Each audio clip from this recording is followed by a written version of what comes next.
Live update லைவில் தரமான சம்பவம் நடந்திருக்குது. ரயான் என்ன பண்ணுறான், 3 பேர்த்த அடுத்தடுத்து வெளியே அனுப்பிச்சி விட்டான். இதில் என்ன கொடுமை அப்படின்னா, மஞ்சளி வெளியே அனுப்பிச்சி விட்டான்.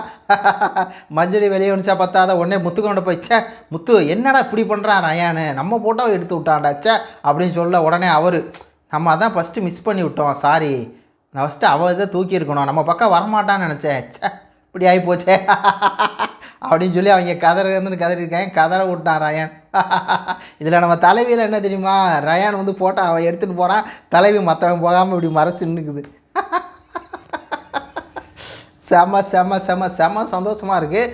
அப்போ ரயானுக்கு 5 பாயிண்ட்டு, நம்ம தலைவிக்கு 4 பாயிண்ட் அப்படிங்கிற மாதிரி தான் இருக்குது. இதில் என்னென்னா, முதல் ரவுண்டு வந்து ஓடுறாங்க, விஷாலை தூக்கி விஷால் அவுட் ஆக்கிட்டான். அடுத்த ரவுண்டு வந்து ஓடுறாங்க, தீபக்கை தூக்கி தீபக் அவுட் ஆகிட்டான்.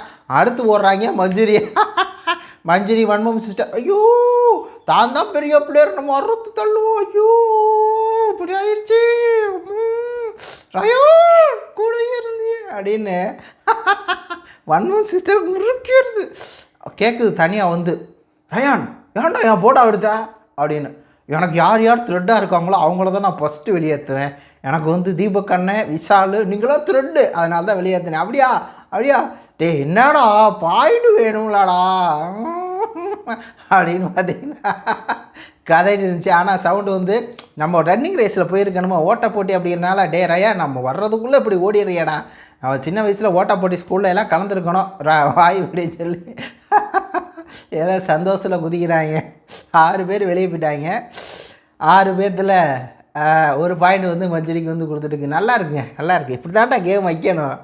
ஆனால் என்னென்னா, இண்டிவிஜுவல் கேமை வச்சுருந்தா இன்னும் சுவாரஸ்யமாக இருந்திருக்கும். ஏன் இப்படி ஒரு கேம் வச்சாங்கன்னு தெரில. இந்த கேம்னால் அப்போது நம்ம தலைவி தான் பயனடைகிறா அப்படிங்கிற மாதிரி இருக்குது. போன கேமில் பயனடைஞ்சாங்கல்ல, அதனால் அடைவாடா, இயற்கை கொடுக்குண்டா அப்படிங்கிற மாதிரி இருக்குது.